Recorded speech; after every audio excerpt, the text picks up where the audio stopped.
Fala galera, esse é mais um Estrategicast, conteúdo para quem quer pensar fora da caixa. Então aqui você terá oportunidade de crescer como pessoa. Hoje estamos aqui com Joyce. Tá? Olá, boa tarde. Tudo bem, Joyce? Tudo bem? Seja bem-vinda. Obrigada. Joyce, vamos começar. A gente sempre começa com com um convidado que ele tenha um pensamento para poder passar para a audiência. Você tem algum pensamento para a gente poder iniciar esse nosso programa? Tenho sim. Eu gosto muito de uma frase que até que eu aprendi essa semana. É assim, o peixe ele não sabe o que é uma água. Por quê? Ele sente a água, ele já está envolvido.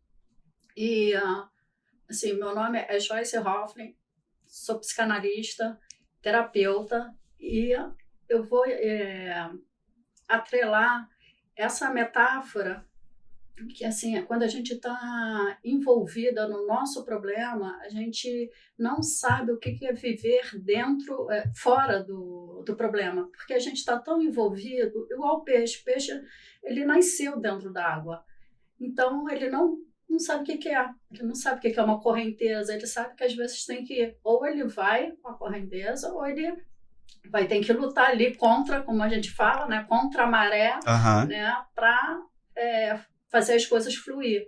Então, eu vou trazer isso dentro do esporte, dentro da terapia, juntando a terapia e o esporte, e vamos que vamos. Bacana. E Joyce, já que você começou muito bem, fala um pouco de você. Quem é a Joyce, para a gente poder conhecer melhor? Meu nome é Joyce Hoffling, tenho 51 anos e tenho um filho. E eu fiz antes até da quarentena, eu fiz a transição de secretária para terapeuta. Então, eu fui navegando, igual o peixinho, navegando por essa área. Primeiro pelo autoconhecimento, o meu. E, assim, eu sempre pensei que eu não tivesse problema. Eu fui super protegida, né? Igual essa geração aí de hoje. Aí eu fui envolvendo, aí eu fiz PNL, hipnose, constelação familiar, constelação empresarial. Então, Caramba. eu fui nessa área, assim, se aprofundando e unindo, né, ao esporte, porque esporte é a minha vida. Entendi. E aproveitando, você falou aqui de esporte, fala um pouco da sua vida no esporte. Como é que você já fez de modalidade e o que né, de repente te ajudou de alguma maneira? Assim, eu fui criada entre praia e piscina, então já é um ambiente, né, propício para nadar. Meu pai é maratonista, então sempre assim, levou, assim, eu fiz balé, jiu-jitsu, boxe, natação. Então apesar que a gente tem pessoas que falam que balé não é esporte, é atividade física, mas assim, mexe com o corpo. Então, eu sempre pensei assim, não, né, o meu pai levou para a corrida aos 10 anos, e eu nasci dentro de um clube, então a água, a piscina sempre, né, o esporte fez parte da minha vida. Bacana. E eu não parei mais. Então, esse feeling assim, com o esporte e aquela frase, né, esporte é minha terapia, né? Hoje a gente vê camisa, né? Esporte é minha terapia. Tá muito na moda isso. E isso não deixou de eu ter depressão, ansiedade, porque é uma coisa separada. Esporte é esporte, terapia é terapia. Então a gente vai navegar um pouquinho por aí para falar sobre isso. Bacana. E já aproveitando essa questão do esporte, como que o esporte ele te influenciou a trabalhar com terapia? Por causa até desse slogan, porque assim, eu usei durante muito tempo. E assim, quando meu pai me levou para o esporte, eu só fui entender isso, né, estudando, né, sendo eu atendida dentro da psicanálise, que eu fazia esporte para estar ao lado do meu pai. Não era eu que queria fazer o esporte, é por amor ao meu pai, que eu fazia. E assim, o meu avô também tem, acho que está também um pouquinho no DNA, né? Na constelação fala muito isso, né? O meu avô era enfermeiro do Garrincha, do Botafogo, então assim, tem aquele DNA de esporte, Na então, família, na né? família. Então tem esse por amor a alguém. Então, será que assim, essa geração que a gente vê muito assim, os pais induzindo, principalmente no futebol, né? A criança vai fazer um esporte, faz isso, faz aquilo. E será que a criança quer? Será que vai fazer bem? Será que aquele esporte que o pai quer é o esporte que a criança quer ou que o pai quer? E no caso, com relação a... Você falou que, né, o propósito de você estar ali dentro do esporte tinha relevância com relação ao seu pai e às vezes também com relação ao seu avô. Mas você aprendeu a gostar do esporte ali ou como é que foi essa relação? No início foi meio que obrigada, mas ou depois você ia e você acabou gostando e acabou pelas próprias pernas tá se aprofundando no esporte? Eu sempre gostei de natação. Uhum. E a minha mãe tem fobia de água. Olha só, fobia de água. E o meu pai gosta de correr, ele não gosta de nadar. Então, eu fiquei assim, porque eu vivia dentro de uma piscina, de um clube. Então, eu ficava eu gosto ou não gosto? Então, e assim, eu amo piscina. Aí depois, em terapia a gente trabalha muito isso, a parte, será que eu gosto? Ou será que eu faço isso por amor ao meu pai? Aí, assim, descobri que eu gosto de esporte, sim, só que eu gosto de esporte violento. Um jiu-jitsu, um boxe. E, assim, eu fui para o balé, que não tem nada a ver, porque a minha mãe gosta. Então, eu aprendi a correr. Eu corro eu faço 41 anos que eu estou correndo. Caramba! Eu comecei aos 10 anos. Então, foi aquilo... a princípio, lógico, a gente vai porque o pai está mandando e a gente não sabe. Criança não questiona, na verdade é isso. Uhum. Segue o líder. Assim, segue o líder. Então, eu não entendia por quê. Por que meu pai corre? Eu não tinha, a criança não tem esse feeling todo. Então, no princípio, foi. Aí, meu pai já colocou numa prova de 9 quilômetros. Para começar. Aí, só que eu cheguei suada. A criança protegida, a mãe não quer que não quer que sofra, não quer, né? Tem esses cuidados. Então, a minha mãe ficou preocupada, porque eu suei. Provavelmente, eu devo ter chorado ali de cansaço, na criança. Então, tem esse histórico. Aí, minha mãe me proibiu de correr. Aí, depois, eu fui correndo. Aí, eu corria sozinha, né? Assim, com meu pai, quando era pequena, eu afastei um pouquinho, alguns meses, mas depois... E assim, é tão bom fazer uma atividade física que eu fui... Assim, eu não parei mais. Né? Eu corria na praia, assim, lá eu, pelo menos, só corria na orla, né? Uhum. Mas é sempre, assim, é por amor, porque esporte, fazer forçado, a gente acaba não fazendo. E, por exemplo, você acha que tem muitos pais que induzem os filhos a fazerem esporte, né, por conta de alguma coisa que de repente ficou no passado dele, ele quer colocar aquela vontade no filho, mesmo sem nem saber se o filho quer ou não, fala, não, meu filho vai ser isso. Tem muito isso? Tem. Tem, e é aquela, né, a criança que faz, que nem eu fiz, a gente vai porque o pai tá mandando. E tem uns que, assim, a criança chora para ir. E, assim, isso pode... É uma bobeira, aquela coisa simples, mas, assim, isso pode se tornar até um trauma, a consequência, né? Uhum. Porque, assim, os traumas, as repetições, né? Vem tudo das repetições. Então, assim, como a criança está interpretando isso? Isso, assim, a gente tem que parar para analisar a interpretação que a criança, não é hoje, por exemplo, eu com 51 anos, interpretar o que eu passei aos 10 anos. Não, é como a Joyce, aos 10 anos, interpretou o que era esporte. Será que aquilo foi um sofrimento para mim? Assim, o balé foi, porque para quem gosta, Aham. a natação parece ser uma coisa, água, né? Uma coisa, assim, não dói, né? Uhum. Mas, assim, para mim extravasa muita energia, porque você vai com velocidade, então, assim, como para mim, eu faço uma associação muito com boxe, de extravasar, nesse sentido, né? Eu amo natação. Então, Nadei por um bom tempo também, e assim, é justamente o que você falou, essa questão de você extravasar, e assim, você perde muitas calorias ali, você sai. Eu saía faminto, cheio de fome, cansado, mas saía feliz, porque, cara, é uma sensação. Só quem pratica natação que entende, né? Ah, é cansativo, tem a rotina, mas é uma coisa. E também, assim, a questão de você tá dentro da água, então assim, você não sente com relação à temperatura, pode estar o calor que for, mas dentro da piscina você tá bem mais tranquilo. É diferente de uma atividade que esteja com relação à temperatura do ambiente, ela esteja elevada. O seu corpo, naturalmente, ele vai sentir muito mais do que dentro de uma piscina. e isso é muito relacionado também, assim, no futebol.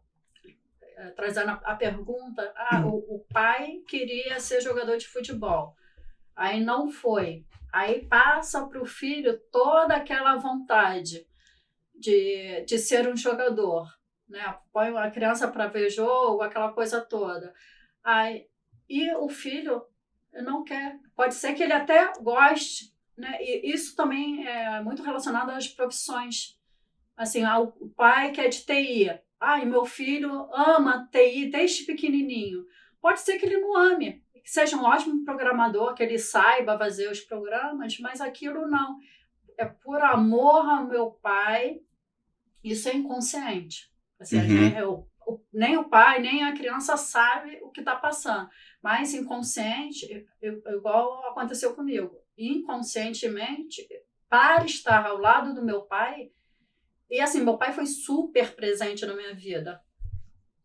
Ele era advogado, trabalhava, e de noite ele dava aula numa universidade, e só chegava à noite, e de manhã deixava, no meu caso, deixava o copinho de Nescau em cima da pia, por amor, né, o carinho que meu pai tinha pelas filhas, né? Uhum. Eu pelas minhas irmãs. Então, assim, esse cuidado, e meu pai tinha o fim de semana para estar com a gente.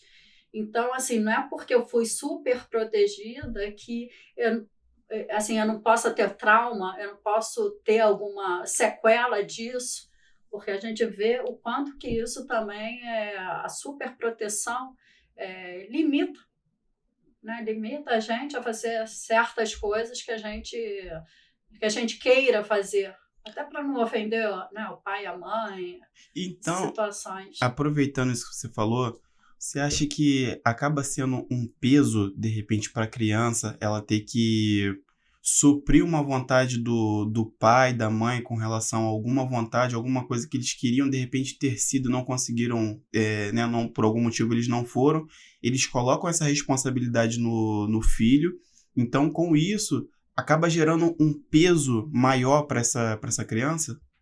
Sim, e acontece muito até em família, né? Eu vou falar de advogado aqui porque é o Uhum. exemplo do meu pai. Aquela família que o avô foi advogado, o pai é advogado, então a criança já está naquele meio ali até de conversa dentro de casa, e a programação da criança é feita até os 7 anos.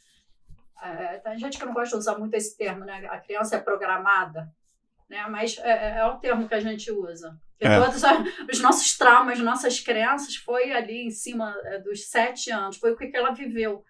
Então, e muita gente segue essa linha. Não, eu vou ser. A minha família toda é. Aí chega lá aos 30, 40 anos, 50 anos, o que eu fiz na minha vida?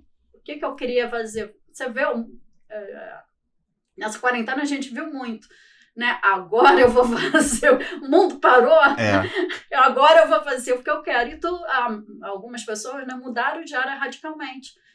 Até que aconteceu comigo. Eu sempre quis ser psicanalista, mas eu Uhum. pensei que fosse para fazer medicina, essas coisas todas. Então, eu não fui. Eu fiz faculdade de informática, nada a ver, mas eu fiz porque o meu pai queria que eu fizesse aquela por amor. A gente Aham. volta, né? Por amor ao outro, né? Uhum. E isso acontece demais. E a gente acaba se limitando. O que é realmente...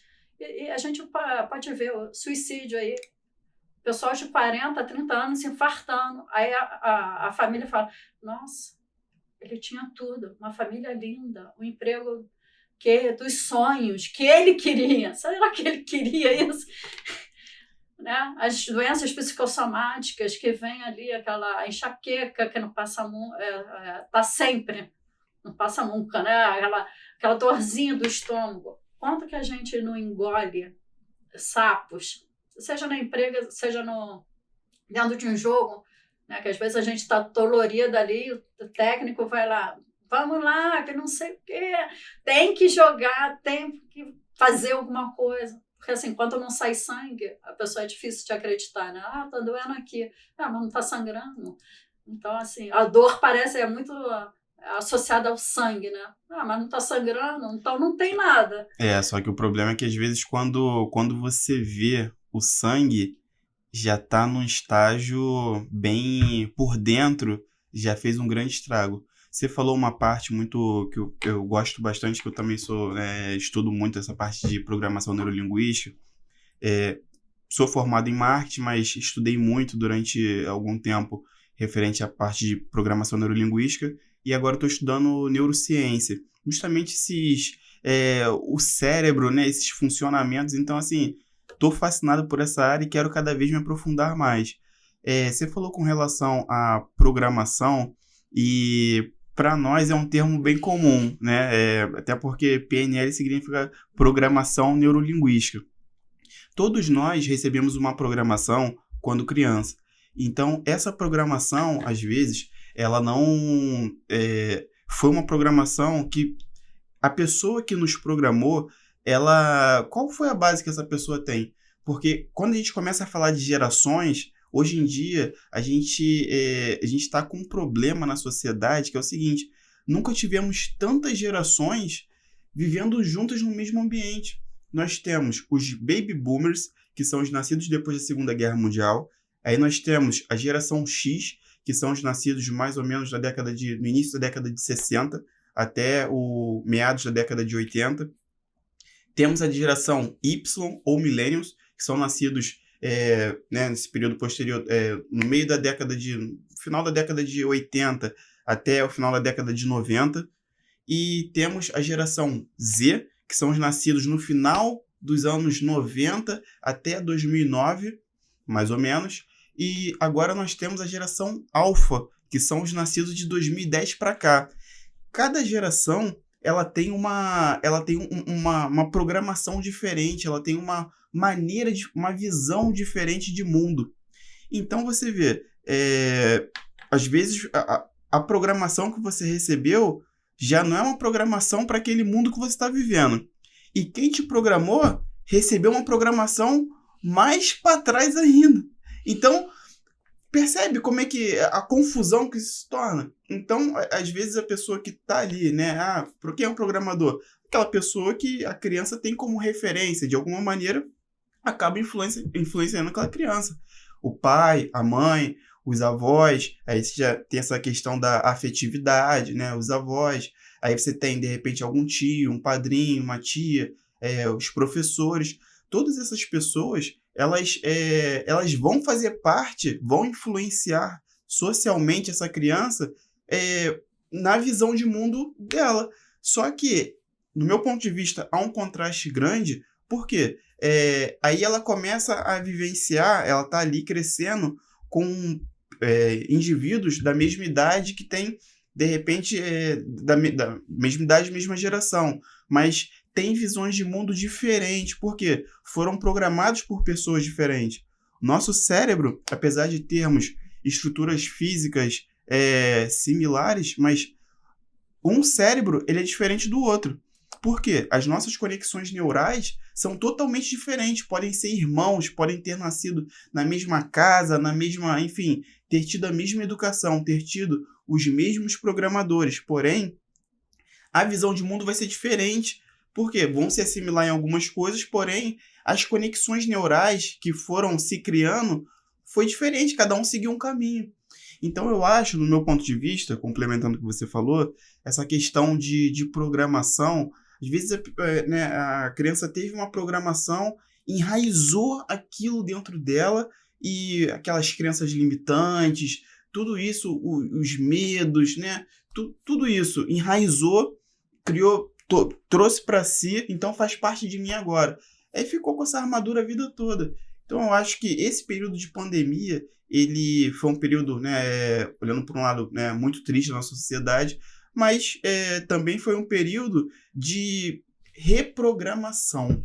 Porque aquele momento que você obrigatoriamente teve que dar aquela pausa, você começou a pensar melhor em algumas coisas, de repente, que estavam lá atrás e você tinha vontade, como foi o seu caso. Então, impulsionou, no meu ponto de vista, muitas pessoas a tomarem aquela coragem de fazer aquilo que elas estavam querendo. Então, assim, eu observo também esse período de pandemia como um período de renovação, reprogramação. Você concorda com isso?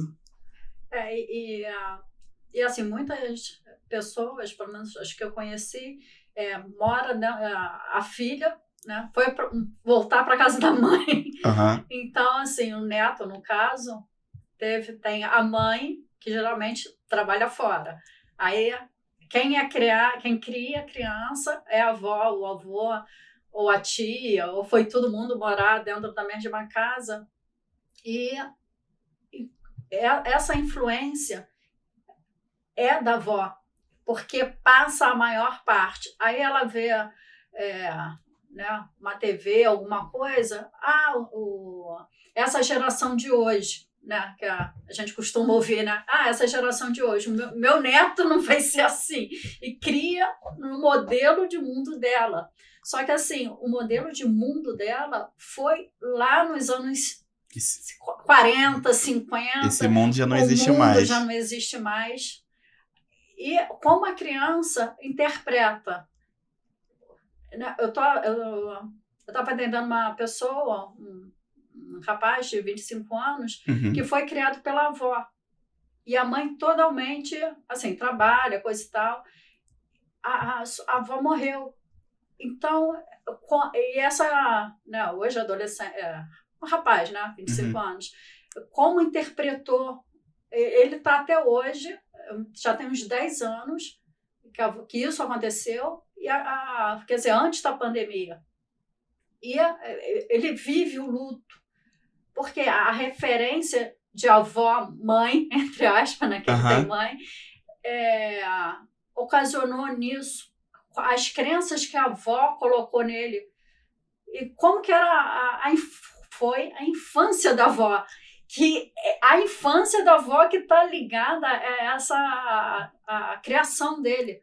Que não foi assim, o dia a dia da avó, foi como ela foi criada dentro desse... né, antigamente era só fazenda, era só sítio, o pessoal era da roça. Então, imagina trazer essa criação que ela teve para o neto hoje em dia, e a cabeça dele, que o mundo dele, que hoje em dia é celular, né, é tudo essa geração. Então, isso traz muita consequência negativa de como o que você falou, né? A interpretação e como reprogramar isso. O que a gente fala assim, é ressignificar, né? Isso. A gente, assim, é importante ter terapia.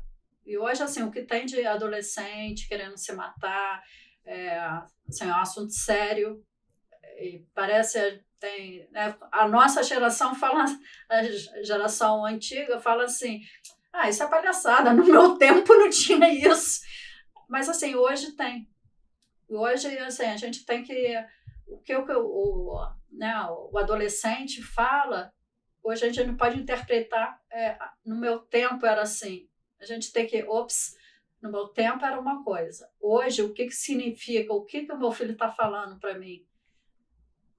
Então, tem que tomar esse cuidado e trazer o adolescente, né? Que a gente vê muito bebezinho aí com celular na mão. Uhum. Deixa ele ficar quieto. O objetivo é deixar a criança quieta. Então, ou põe no esporte.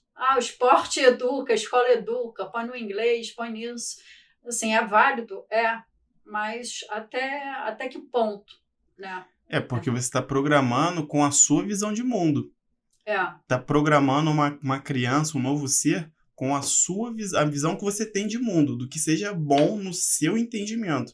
Eu também tenho um filho, tem 9 anos, e o que eu procuro fazer? Eu procuro entrar num meio termo entre o que seja bom e o que ele goste de fazer também. Porque, assim, ele, naturalmente, tendenciamos como seres humanos a negar ou ter algum tipo de resistência inicialmente àquilo que a gente não conhece, né? Não conheço, opa, né? Agora, só que assim, você não vai conhecer se você não der o primeiro passo. Como é que você sabe que você não gosta se você não provou?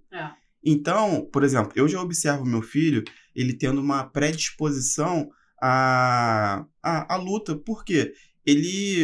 Eu pratiquei durante algum tempo luta, meu irmão é lutador profissional de MMA, então lá em casa é cheio de medalhas. Então meu filho desde pequeno, ele olha as caixas de medalha, vê as medalhas, caramba, bota as medalhas no pescoço, ele vê as lutas e eu vejo nos olhos dele que ele gosta daquilo.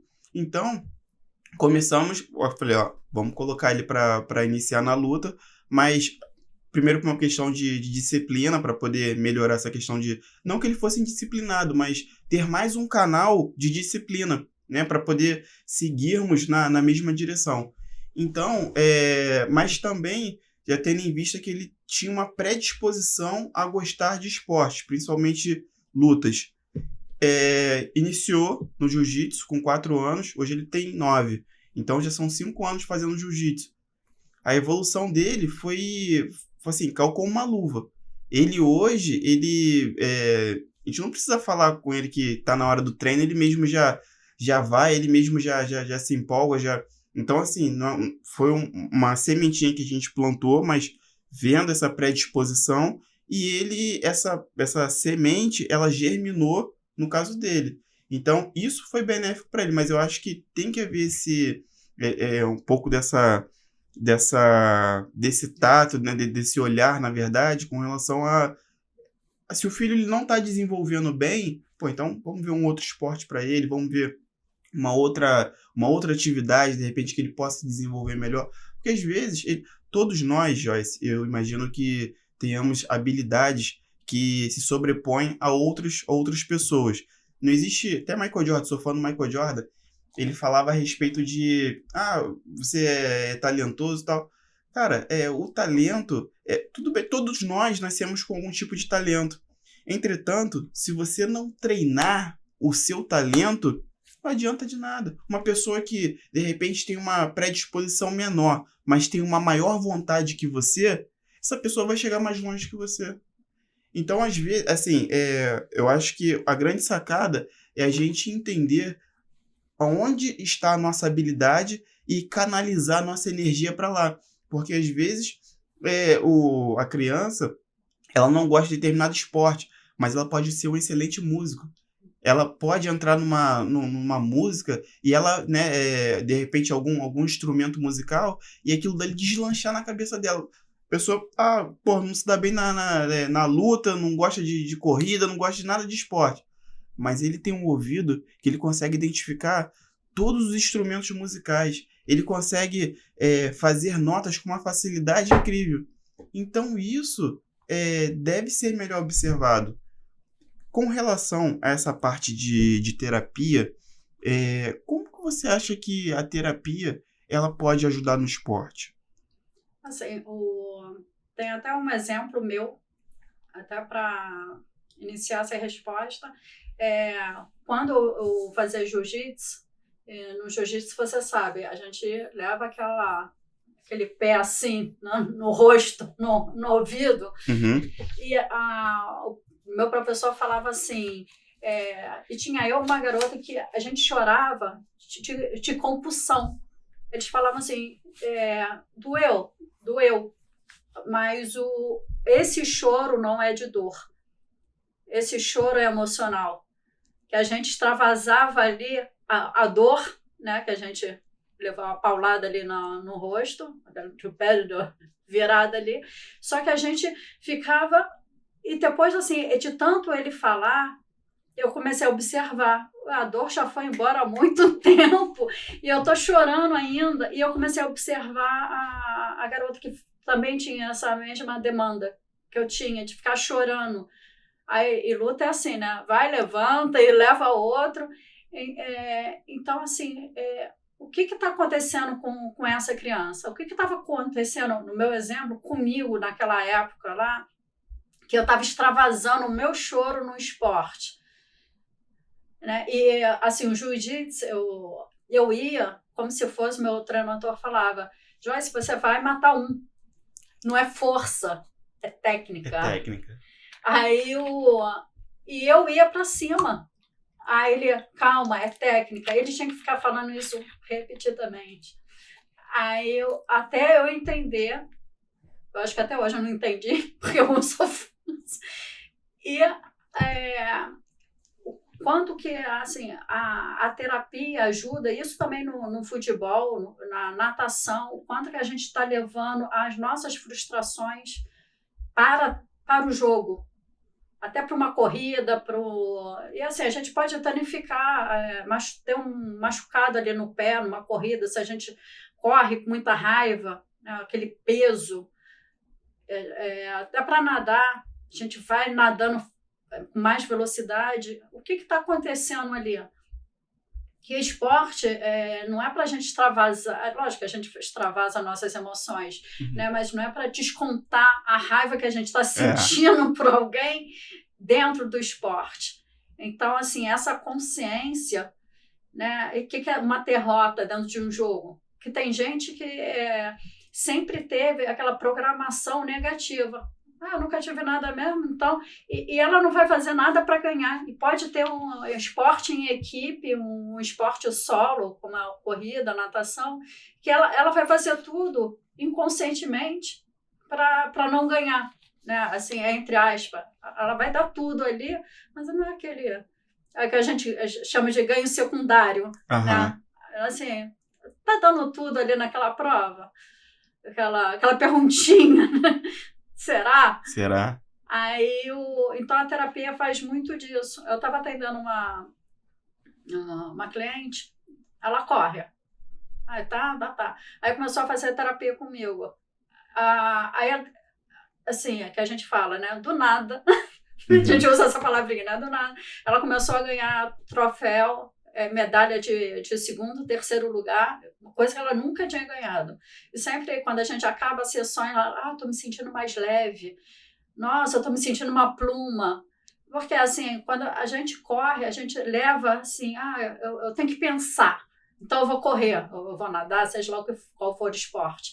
E quando, assim, a gente começa a cuidar, a ressignificar a nossa história, é como a gente fala, aquela metáfora da mochila de pedra. A gente, você tá com problema? Não, deixa aqui, eu resolvo, põe para mim. A mãe tá com problema? Não, me dá aqui que eu resolvo. E a gente carrega e realmente a gente sente muito. Eu até passei por essa experiência também, depois que eu fui... assim, o terapeuta tem que fazer terapia também. Então, assim, quando eu passei, eu senti isso. Nossa, parece que eu tô saindo mais do chão para correr. Eu não tô carregando peso. Eu falei assim, eu não sabia. Assim, por mais que a gente saiba, estuda, né? Eu faço neuropsicanálise também, né? Como você é neurociência, a gente sabe que os neurônios estão ali, né? Juntinho. Então, para a gente rodar, para mudar o hábito ali, aquela engrenagem que a gente tem que usar a força. Então, é difícil. Então, até as pessoas falam, né? Eu vou mudar. Aí muda uma semana. Uma semana tudo bonitinho, a gente faz, consegue fazer. Aí depois, não, hoje não, porque eu já fiz ontem, então hoje eu não preciso. Então fica aquela aquela engrenagem ali, é difícil de mudar aqueles neurônios. Então, a gente tem que tomar muito cuidado, assim. É, e, assim, atleta, né, o esportista, ele tem depressão, ele tem ansiedade, ele sofre pelo luto, pelos pais que se foram, ou algum amigo.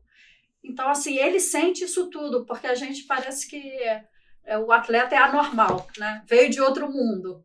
Não, ele sente isso tudo, ele tem depressão, ele, assim, pode até, a gente tem menos, até porque a gente faz esporte, a gente vai ao médico, toma as vitaminas, que é super importante, a gente procura ter um sono regulado pelo esporte.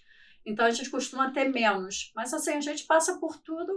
Para quem não faz esporte, a gente também passa por esses os famosos perrengues da vida. Verdade. E também, assim, as pessoas que estão de fora, às vezes elas acham que, de repente, tem uma visão errônea de que o atleta, ele pode parecer ali que ele é um super-homem, né, uma super-mulher, né, aquela coisa de um super-herói da Marvel. Mas ele tem sentimentos, ele também... Igual eu vejo, assim, eu acompanho muito por conta do meu irmão. Então, a galera brinca muito com relação a os técnicos de sofá. Porque, pô, no caso dele, atleta de MMA, falou comigo, falou, cara, quem vai entrar num octógono, quem vai entrar ali, eu vou entrar para poder perder. Ninguém entra para perder. Aí, às vezes, acontecem algumas coisas que, enfim, que a vitória não vem. Mas todo mundo que entra ali para poder ganhar. Só que, às vezes, na visão de quem tá olhando de fora, pô, devia ter feito isso, devia ter feito aquilo outro. Você não sabe também se aquele atleta ele teve alguma coisa na mente dele que naquele momento acabou influenciando, porque o cara tá lutando, o cara tá indo para uma competição, mas ele é ser humano. Às vezes ele recebeu uma notícia péssima e ele tem que estar ali, ele é profissional, ele tá mantendo né, a linha para ele poder seguir. É o compromisso que ele anteriormente né, ele se comprometeu. Mas será que ele está em total condição mental, física você está vendo, mas total condição mental de realmente só de lutar, realmente né, de entrar naquela competição? Então, são fatores que eu acho que a gente precisa ponderar e analisar que o atleta, ele também é um ser humano de carne e osso. Agora, aproveitando, Joyce, essa questão que você falou, com né, essa nosso pensamento com relação ao atleta, você acha que o atleta, o esportista, ele deve ser preparado para a derrota também? Você acha que deve acontecer esse tipo de treinamento mental? Assim, eu acho super válido. Porque, assim, o esporte, como você falou, todo mundo vai para ganhar. Mas, assim, um vai ter que perder, né? E como que esse atleta encarou a derrota dele, que a derrota é uma frustração. Como ele encarou a frustração na infância? Como ele teve isso? Será que ele foi aquela pessoa que sempre a mãe diminuiu, o pai diminuiu? Ele já vai com a mentalidade, eu vou perder mesmo. Ele vai dar tudo ali, mas não vou ganhar mesmo, então pelo menos deixa eu colocar uma máscara aqui, fingindo que eu tô, né, como que a gente fala, né, aquele olhar, né, no boxe tem muito disso, né, aquele olhar assim de eu sou duro, Aquele né, eu olhar de sou Mike forte, Tyson. Então, assim, mas como que ele encarou isso? Será que e assim, às vezes é um detalhe, que a gente fala, pode ser uma besteirinha, mas como aquela entre aspas, besteirinha, como a criança interpretou aquela besteirinha. Ele era criança não tem mentalidade do que é vida. E para quê? Independente do fato que aconteceu, às vezes pode ser um pai que saiu, não voltou, pode ser um detalhe. Aí a mãe põe, foi só seu pai que foi embora. Mas não, o que o pai representava para aquela criança? que ele traz como uma derrota. Pô, nem meu pai quis ficar comigo. Então, e isso está no inconsciente. Então, assim, independente para se ele está lutando, está fazendo outro esporte, como aquilo encarou. Então, mas assim, dentro de um esporte, assim, queria que o meu pai estivesse aqui, queria que meu pai me visse. Será que isso não veio no pensamento dele? Aí já chega, né, que eles fazem, né, aquela cara, aquela postura. Mas será que ele está bem mentalmente para encarar aquilo? Né, que às vezes tem uns que sentam no cantinho e chora, tem uns que mantém ali, você vê que está engolindo, uns vão embora, saem do tatame. Então, assim, o quanto que isso é importante. E assim, o esporte é equipe, mas temos que lembrar que cada jogador é um indivíduo. E isso é importante. Como você falou, os irmãos, né, eles passaram pela mesma coisa, cada um tem um modelo ali. Uma visão estudava, de mundo. Né, ele fala muito da visão de mundo. Eles foram diferentes. A turma da escola era diferente. Podia ter os mesmos amigos, mas dentro de sala era diferente. Então, como foi interpretado aquilo? Então, assim, o esporte, a terapia dentro do esporte faz analisar isso. Como ele encara o ganho também, né? Ganhar uma competição, seja lá qual for o esporte. Qual a recompensa, eu acho que também, qual a recompensa que vem na cabeça dele? Porque muitas das vezes o atleta, o esportista, o atleta já é um nível mais acima, já é um nível mais, né, profissional. Agora, o esportista, aquele cara que a criança que inicia num esporte, enfim, né, a pessoa que começou a praticar algum tipo de esporte, tem a questão do ganho secundário. O ganho primário qual é? É você, de repente, se é uma academia, vou dar um exemplo de uma academia, né, não é um esporte, uma atividade, mas entrou numa academia, qual é o ganho primário? Você ter uma saúde melhor, você, né, com relação aos seus músculos, você ter de uma maneira geral, ter uma saúde melhor. Mas quais os ganhos secundários de uma academia?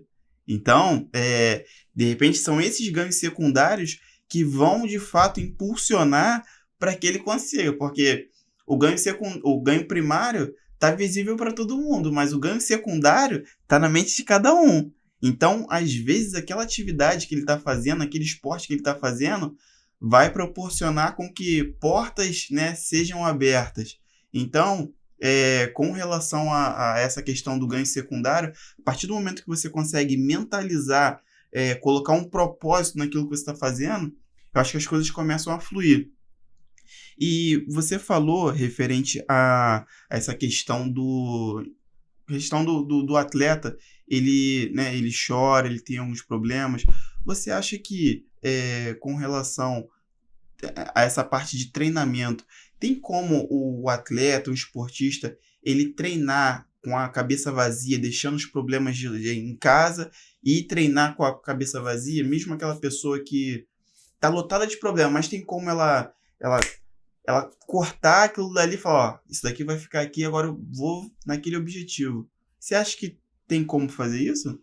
Assim, é difícil, porque não tem como, assim, a gente vê isso muito, né, no esporte e nas empresas. Deixa o seu problema dessa porta para trás, né? Isso. E vem. Só que assim, a gente é ser humano, a gente não pode esquecer disso. A gente vai trazer, sim, os nossos sentimentos, até na hora de fechar alguma questão ali dentro da empresa, até dentro do esporte, a gente vai trazer isso. Se o atleta tiver aquela mentalidade de, né, que eles já são preparados, como você falou, é diferente atleta de esportista. Então, os atletas já são preparados para isso. Mas também tem que ver, assim, será que eles tem algum profissional ali atrás dele? Porque, assim, técnico é técnico. Técnico, muitos não são, alguns são, mas nem todos são terapeutas, né? Eu vejo, assim, as histórias do meu avô. ele cuidou de Garrincha, ele cuidou dessa gente toda. Então, tem as histórias que a gente, né, de família, eu já ouvi, né? Então, assim, fica o jogador desabafa, e, assim, uma coisa muito importante, terapia não é desabafo. A gente pode falar, né, a gente traz a terapia é uma ressignificação, é ver aquele problema, encarar o problema de frente e ressignificar, é ver ele de outro modo, é ver aquele lado de criança, coisa e tal. E a gente vê que as histórias, minha mãe conta, seu avô falava disso, coisa e tal, só que aí você vê um atleta profissional, né, no caso ali, desabafando com, no caso do meu avô. Então, assim, será que eles sabem essa diferença? Até um atleta profissional, ele sabe essa diferença? E assim, todo mundo tem problema no casamento. Todo mundo não, né? Mas assim, a maioria tem problema no casamento. E como lidar com isso? E às vezes, assim, um amigo bloqueou. Eu queria falar com meu amigo que eu vou jogar amanhã. Eu vou competir amanhã. E ele não te respondeu. E aquilo fica entalado. Como o atleta vai encarar isso? Pô, eu queria que meu amigo estivesse aqui na arquibancada. Então, assim, tem que ter aquela mentalidade. Eu sempre falo assim, mentaliza o jogo, mentaliza o que você vai fazer, né? Você vai para aquele lugar tranquilo, mentaliza, né? A PNL faz isso, né? Te mentalizar. Até porque também, primeiro as coisas elas acontecem na nossa cabeça para depois acontecer no mundo físico. E sobre essa questão do treinador, do técnico, eu acho que aí a gente também acaba indo de novo para a PNL. A questão do rapport, né? Que é aquela questão de você gerar empatia, você gerar aquela conexão com a outra pessoa. Eu vou pegar 2 exemplos aqui que eu gosto muito, cara, do basquete. Eu gosto muito, já vi várias vezes o documentário do Michael Jordan e vi também do Kobe Bryant, e LeBron James, que estavam falando a respeito da seleção americana de basquete no ano de 2008, que foi o ano da retenção, que eles tinham vindo de um período ruim, eles estavam acostumados a estarem no topo, então deram uma decadência, aí veio outros países tomando aquela hegemonia que eles tinham, então era o período da retomada. Então essa série é maravilhosa, tem na Netflix, 2008, o ano da redenção. E com relação ao Michael Jordan, falando dessa questão da empatia, do rapport, o Phil Jackson, ele era o técnico do Chicago Bulls. Então, o Michael Jordan, inicialmente, de 84 até 1990, ele se destacou como o maior jogador da liga, só que não ganhou título. Por quê? Não ganhou nenhum título, né, com relação com a equipe, o Chicago Bulls. Ganhou títulos individuais, mas não ganhou campeonatos. Então, atletas, ele fala isso, jogadores ganham jogos, times ganham campeonatos. Só que, quando chegou o Phil Jackson ele tinha uma filosofia diferente de ver. Então, ele foi jogador, é um cara que ele foi muito explosivo e depois ele passou por um período de reprogramação mental. Então, foi um cara que com certeza ele chegou ali muito bem preparado. Então, enfim, começaram a ganhar vários campeonatos, até que chega o ano, não lembro agora se foi 95 ou 96 que ele chegou. Acho que foi 95 e 96, se eu não me engano, teve o segundo período de vitórias, foi 96, 97 e 98. Tinha um cara chamado Dennis Rodman.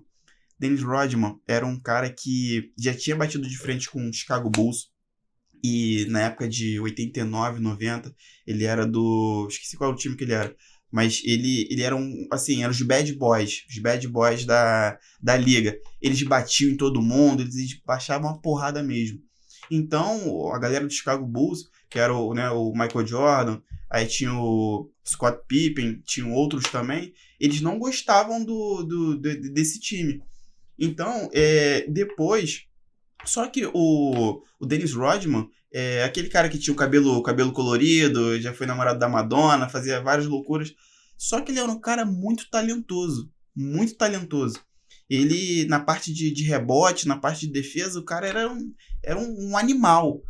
E chega na temporada de 95, ele tá em baixa. Ele tá em baixa no time que ele tá. Se não me engano, era o Orlando. Tá em baixa. Então, o Michael Jordan, com a visão de águia que ele tem, chega e fala: poxa, a gente precisa de um cara desse na defesa. E o Dennis Rodman, ele observou que poderia ser aquele cara que, né, que daria aquela segurança para eles. Convenceu o time, e a palavra do Michael Jordan tinha um peso fundamental no Chicago Bulls. E aí ele chegou pro Phil Jackson, onde que eu quero chegar? Ele chegou no Phil Jackson e falou: Phil, você consegue dar jeito nele? Você consegue domar essa fera? Phil Jackson olhou e falou: eu consigo. Eles trouxeram o Dennis Rodman. No decorrer da história, você entende por que o Phil Jackson ele conseguiu, não é doutrinar, ele conseguiu trazer o Dennis Rodman pro time, ele conseguiu gerar esse rapport com o Dennis Rodman, porque ele era o Dennis Rodman na versão anterior. Exatamente o que o Dennis Rodman fazia, aquele temperamento explosivo, aquela coisa toda, ele também era assim lá atrás. Então ele entendia o que estava na cabeça do Dennis Rodman, mas ele não falava pela boca. O que estava lá dentro, então, só no olhar, ele já se conhecia. Ele já sabia que poderia dar uma, né? O que poderia dar certo, o que poderia não dar errado. Ele sabia como motivar aquele cara, como transformar aquele leão ferido num caçador de novo. E é isso que as pessoas buscam, do meu ponto de vista. Elas precisam daquela motivação para poder, né, ficarem mais fortes e irem de encontro ao objetivo. Então eu acho que essa questão de você conhecer melhor a pessoa e você, principalmente, você ser parecido com ela de alguma maneira, eu acho que isso acaba influenciando muito. Você concorda com isso? Porque eles vão falar uma linguagem, né, que a gente vai entender. Né? E essa coisa de motivação eu acho muito legal, e também tem a automotivação. O que está te prendendo? Né? É como que você falou, ele tinha lá as causas dele, e ele já percebeu que o outro tinha, era parecido, então ele já sabia chegar até ele. Então, ele já foi direto na automotivação ali, né? A motivação e a automotivação. De trazer para ele, né? Trazer ele dentro do... O que está nas nossas palavras, o que está acontecendo? É aqui que tem que mudar. Não adianta, né? Às vezes é tudo muito bonitinho, né? Motivação, coisa e tal, só que a motivação tem um tempo. A gente vê muito isso dentro das empresas. A gente... você vai ganhar um prêmio. O prêmio no final do ano, uma viagem, né, o 14º. Só que até chegar lá, o que vai acontecer? E tem uns que falam, é fulano que vai ganhar. É como se fosse, eu pelo menos observo assim, que eu sempre trabalhei com metas, às vezes metas bem, né, bem altas, e eu acho que quando a gente fala de metas, a gente precisa de, como se fosse assim, como se fosse uma viagem que você vai fazer e a tua gasolina não dá para poder chegar até o teu destino. Então você, de tempos em tempos, no período da sua estrada, da sua caminhada, você precisa parar em postos de gasolina para poder encher o seu tanque de novo. Então, pelo menos, eu entendo assim, de que você precisa renovar essa motivação para continuar seguindo nesse caminho. Entende? E a terapia também faz isso. Esse aparar todo. Né, é inconsciente. O que a gente não pode falar ali para o técnico? Né? A gente fala para o terapeuta, né? Porque tem todo o sigilo ali, a segurança, que a gente não vai falar nada para ninguém. Tem isso. Então, assim, às vezes a gente não pode falar para que faz parte da equipe. A gente fala de forma geral, mas não o que a gente gostaria, o que está lá dentro. Né? Então, tem muito disso, a motivação, né? Como você falou, parece que tem prazo de validade. Isso. E assim, cada um vai ter o seu prazo de validade. Uns em uma semana já acabou, e outros vão durar 6 meses. Porque cada um tem uma visão de mundo diferente, cada um tem uma conexão neural diferente. Inclusive, dentro da mesma equipe, nós temos pessoas que são introvertidas e pessoas que são extrovertidas. Até nesse documentário, nos dois, eles falam muito, você percebe, é visível, que tem pessoas que são mais, né, extrovertidas e pessoas que são mais introvertidas. Como você acha que a gente pode melhor trabalhar, o profissional pode melhor trabalhar essas pessoas dentro da mesma equipe? Primeiro, assim, a gente tem que analisar o perfil. E muita gente fala assim, ele é introvertido e como se fosse infeliz. O introvertido não é infeliz. Ele tem o que a gente fala, o modelo de mundo dele. Ele gosta, às vezes, por exemplo, eu gosto quando tem alguma coisa assim, importante para acontecer na minha vida, eu gosto de ir para a praia e relaxar, mentalizar o que vai acontecer ali no Forte de Copacabana, naquela pedra ali, mentalizar o que vai acontecer ali, e é aquela história, né, do mentalizar. Eu tenho que pensar antes, mentalizar, preparar minha mente para depois viver aquilo. Então, e o extrovertido, muitas vezes, eles fazem isso. Lógico que tem que avaliar, cada um, mas para que a mãe, lá atrás, a mãe falou, não, vai fazer isso, né? Então, assim, ele é extrovertido para esconder alguma coisa, porque, na verdade, ele não queria fazer nada disso. Então, assim, às vezes, o extrovertido, ele quer dar uma festa. Eu vou jogar, vamos fazer a festa hoje. Né? A gente ia comemorar, o que a gente fala, comemorar antes da hora. Né? E ele é assim. Os dois se dão bem dentro daquela máscara, né? Então, assim, aí tem que avaliar se é uma máscara que ele está usando para aquela pessoa que está tudo sempre muito bem, está zoando todo mundo, ou será que aquilo está escondendo alguma coisa? Que a maioria das vezes está escondendo alguma coisa ali de, não, eu tenho que ser assim. As pessoas têm que me mostrar que eu sou... Tá tudo bem mesmo? Aí tá vem... Tudo bem? Aí isso mata um, né? Esse daí, aquele... Tá tudo bem? Tá tudo bem mesmo? Tá tudo bem. Aí Será que realmente tá tudo bem? Porque a gente que entende, né, um pouco mais essa parte de microexpressões faciais, de linguagem não verbal, a gente consegue observar que não tá tudo bem naquele momento. Mas a maioria das pessoas...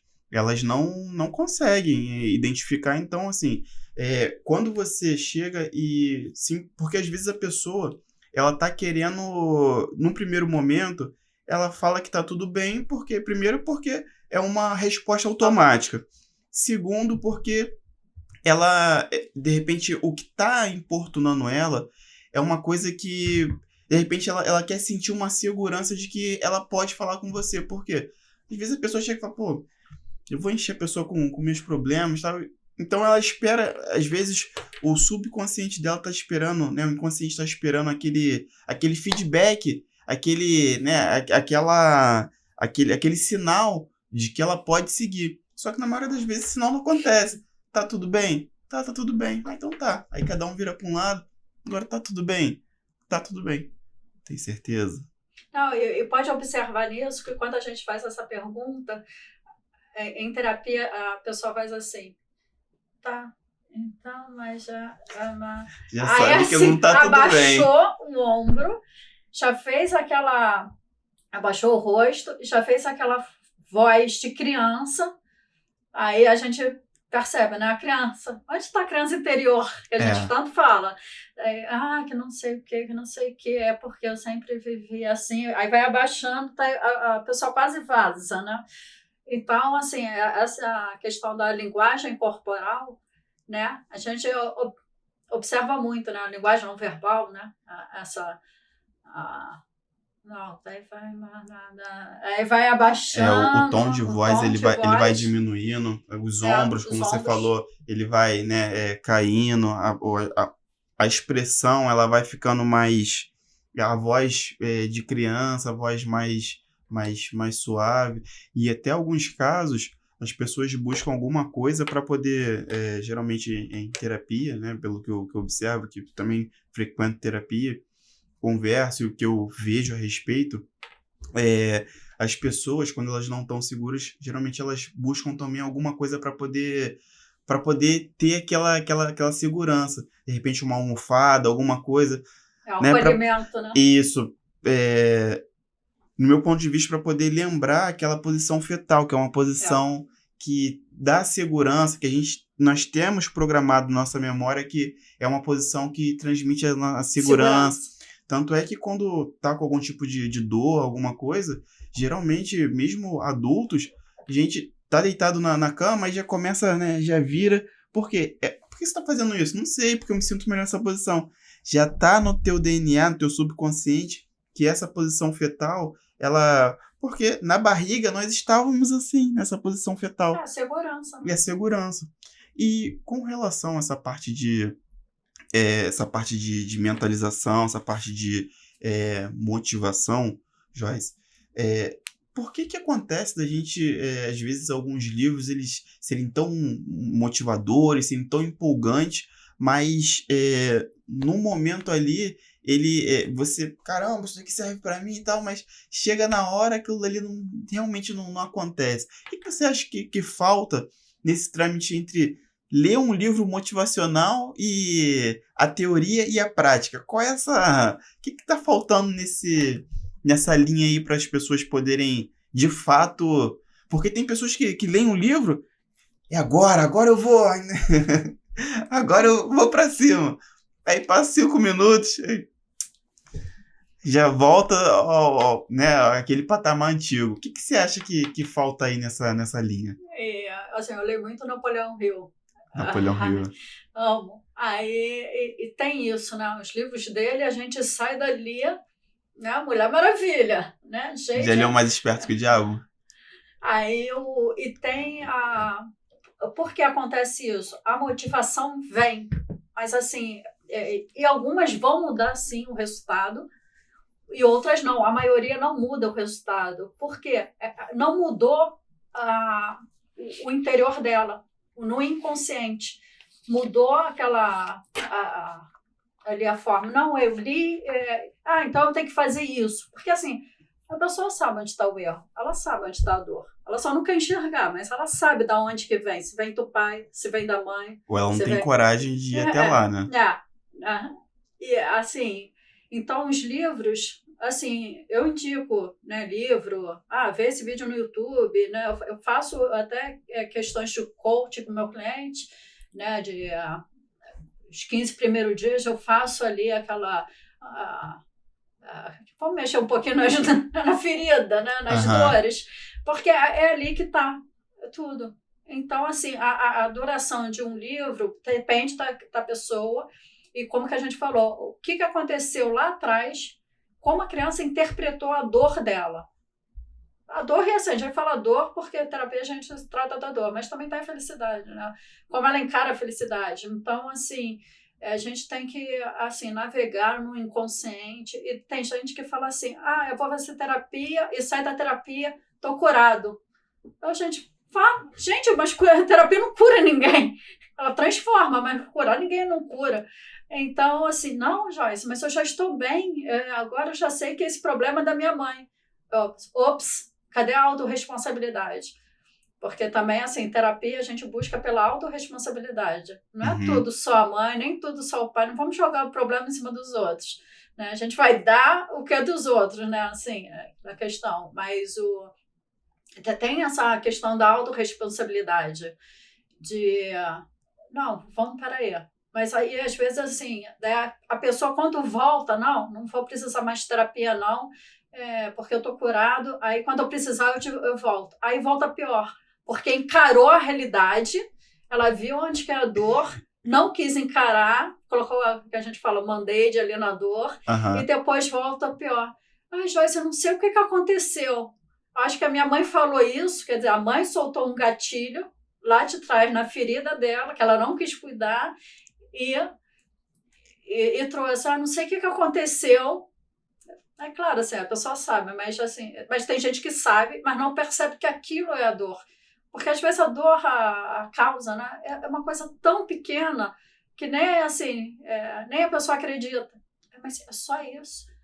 Mas é só isso porque você é adulto. Mas como que aquela criança de 5 anos encarou isso? A Verdade. criança não tem a mentalidade de um adulto. Então, assim, Não tá maduro o suficiente não para está entender maduro. certas coisas. E assim, como que a gente falou, ela só recebe. Aí dos 8 a gente vai começar a questionar. Por que isso? Por que aquilo? E a gente vai falar, não, porque seu pai mandou, né? A gente ouvia muito disso, né? Porque eu sou seu pai. Então não tinha uma resposta. Então, assim, a gente tem que avaliar isso. Hoje em dia eu não trabalho com sessões assim, avulsas, sabe?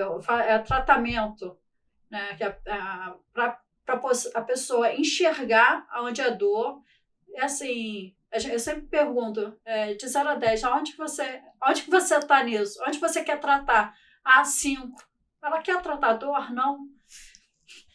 Tem gente que fala, não, 11, 12, ela está ali querendo mudar de vida, aquela coisa toda. Aí, esse cliente vai mudar, ele vai ressignificar. Mas aquele, 5, talvez... Não, tem gente que fala assim, a terapia não está ajudando. Aí, assim, tá, ok. Não tá ajudando ou você não quer mexer nessa dor? Aí a pessoa é aquela coisa, né? Não, encolhe porque assim, ela sabe que vai mexer na dor. Realmente. A pessoa assim não quer encarar a dor.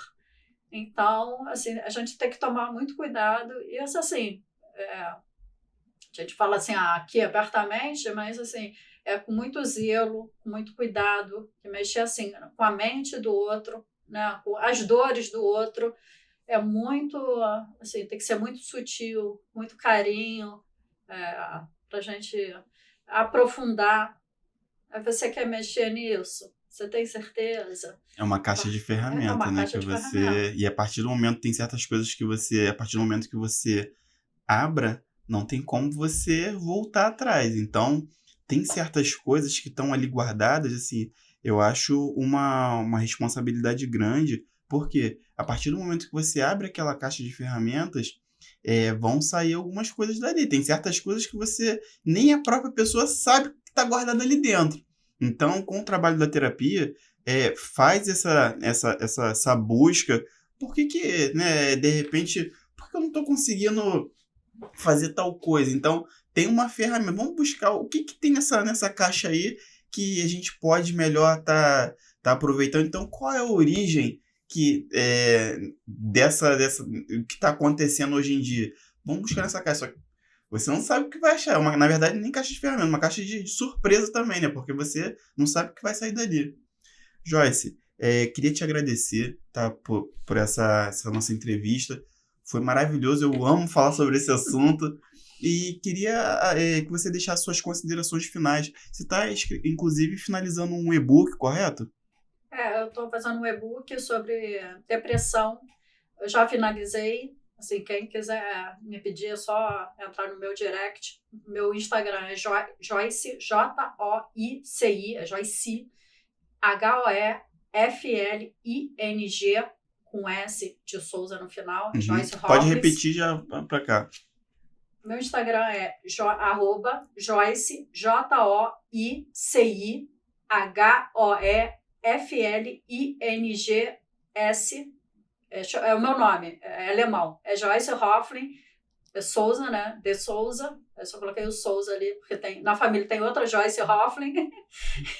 Aí eu já fiz um e-book sobre depressão e eu já escrevi outro também sobre amor próprio. Então esse ainda vai demorar um pouquinho, porque eu já escrevi, só que agora tem que ver tudo de novo, o que eu escrevi, que na hora de escrever a gente solta. Então, mas depois a gente vai fazer alinhavar, né, como a gente costuma falar. E quem quiser é só me pedir no direct. E tem o meu telefone, 21, eu sou aqui do Rio de Janeiro, 976 15 5458. Então, e assim, eu estou agora assim, eu já fiz outras formações que eu acho que o ser humano não é só o passado. Então, eu fiz formação de luto, porque o cliente pode chegar com um luto para cima de mim, né? Eu tenho que saber lidar, de sexualidade, de neuropsicanálise, de compulsão alimentar. Joyce, por que eu não emagreço? Né? Quem faz esporte tem muito disso, né? Por que eu não emagreço? Eu não emagreço nunca. Então, assim, eu fiz essas especializações dentro da psicanálise e eu faço o apanhado. Né? Já fiz formação de PNL, programação neurolinguística, de hipnose clínica, de constelação familiar, porque todo esse conhecimento aí eu trago de coach também.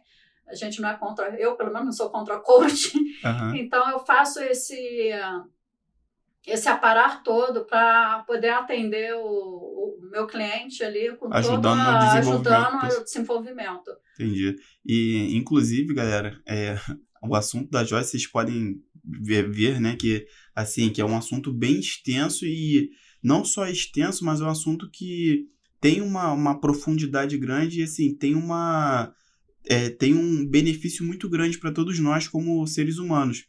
Então, com certeza, nós teremos aqui ela outras vezes para estar debatendo sobre diversos outros assuntos que vão, de alguma maneira, te ajudar a ser uma pessoa melhor. Talvez a resposta que você busca há muito tempo, ela pode estar te trazendo aí. Beleza? Joyce, muito obrigado. Obrigada. Foi um prazer te ter aqui. E, assim, outras vezes, com certeza, nós teremos essa oportunidade. E é isso. Tá, quero agradecer, tá? Obrigado. E é só chamar que eu venho aqui pra gente bater um papo. Beleza. Galera, esse foi mais um Strategicast, conteúdo para quem quer pensar fora da caixa.